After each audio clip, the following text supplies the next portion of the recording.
The Notre Dame football star who says he was the victim of that now infamous online love hoax is coming forward with a story of deception so elaborate it sounds like something out of a rogue CIA operation. In his first on-camera interview since the scandal broke, Manti Te'o says his fake girlfriend would talk on the phone with his mom and text about Bible verses with his dad. And as ABC's David Wright reports, this is the kind of deceit that is par for the course in what's known as catfishing. Today, the college football star who says he was the victim of an elaborate internet dating scam spoke on camera for the first time since news of the hoax exploded. This girl who I committed myself to died on September 12th. Now I get a phone call on December 6th saying that she's alive, and then I'm going to be put on national TV 2 days later, and they ask me about the same question. What would you do? Speaking exclusively to Katie Couric, Te'o said that December phone call was from the woman with whom he'd had an online relationship for 3 years. Te'o thought she was dead, but says she told him she was alive and was not who he thought she was. He says the call left him confused and embarrassed. So at the Heisman Trophy ceremony, December 8th, 2 days after he learned the truth, he was still talking about Lene Kekua as though she were real. I'll never forget the time when I found out that my girlfriend passed away, and the first person to run to my aid was my defensive coordinator, Coach Diaco. You stuck to the script, and you knew that something was amiss, Manti. Correct. Why? Well, if anybody put yourself in my situation, Katie, put yourself in my situation. It's kind of tough to do that. Not only was the love of his life the figment of someone's imagination, but after she suddenly died at the start of last season, Te'o became the sports writer's holy grail, a football hero who plays on despite a tragic loss. She made me promise that she said, babe, if anything happens to me, you promise that you'll stay over there and that you'll play. And that, you'll honor me through the way you play. This was movie of the week stuff. Was this intoxicating in a way for you, Manti? I think for me, the only thing I basked in is that I had an impact on people, that people turned to me and for inspiration. Now, instead of being an inspiration, he's a cautionary tale. The most infamous example of the internet phenomenon known as catfishing. The term catfishing was adopted to kind of reflect the idea of bringing somebody in and establishing a false identity for bringing a person along as far as possible. Turns out it's more common than you'd think. He said all the perfect things. He was really sweet, started talking about the future and my dog playing with his dogs and things like that. So I had fallen for him. Alex Walters of Oceanside, California, can relate to Manti Te'o. She met a man last Thanksgiving on an online dating site. Emails turned into texts, turned into phone calls. He said all the right things. He had a job, he had a house. Everybody wants that fairy tale ending, so we're gonna grasp onto it if a guy is telling us how amazing we are and how pretty we are. So I think it's easy to fall for.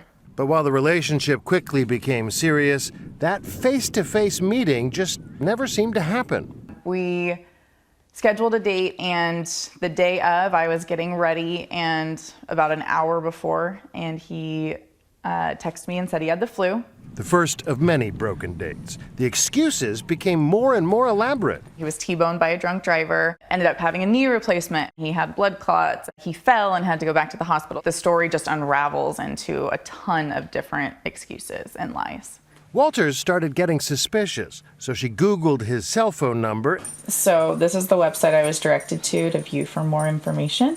Personal stories from dozens of women, all of them duped by the same guy. So it was like this perfect guy died. He doesn't exist. Poof, he's gone. Turns out it may not be a guy at all. Those photos he sent are of somebody else. That's the guy I thought I was talking to. Who apparently had no clue his image was being used as the bait.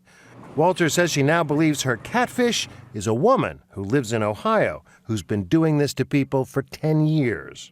I really think the only thing she gets out of it is hurting people. And that may be the biggest mystery. Why would someone do this to somebody else, sometimes for years? In Manti Te'o's case, the alleged perpetrator is this man, Ronaya Tuiasosopo, and his alleged accomplice. I don't think anybody knows specifically why somebody would choose to catfish someone. We can only hypothesize that it has to do with power, and it has to do with control. And unless there's a demand for money, it's not necessarily a crime.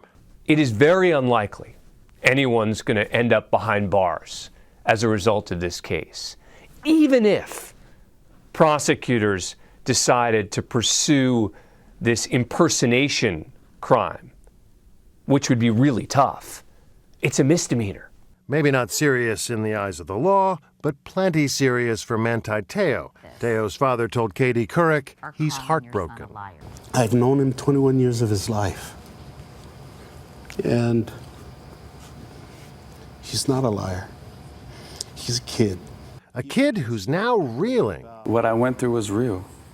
The feelings, the pain, the sorrow, that was all real.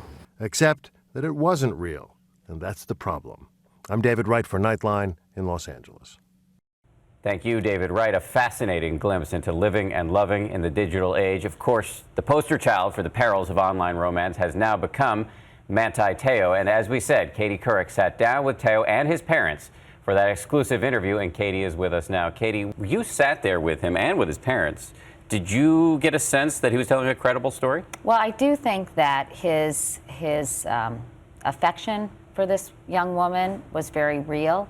I think the relationship was very real. I think that the pain he endured when he was told that she had died was very real. He played us voicemails, and you listen to their conversations, and it's of a boyfriend and a girlfriend, at least from her end. We looked at phone records, and yes, he stayed on the phone with her for hours upon hours while she was ostensibly in the hospital being treated for leukemia. He would keep the phone on at night and wake up, with the phone at his ear in the morning, and it's strange, believe me, but I think it did happen. So assuming that he's telling the truth, the schemers here took this to an extraordinary length. So what is Manti and what are his parents saying about the alleged schemers now? Well, there's no question these people were master manipulators. I mean, the lengths they go are really shocking, to the point where he hears a ventilator in the background when he's speaking to this so-called girlfriend in the hospital. But they were actually, I thought, shockingly magnanimous towards this family.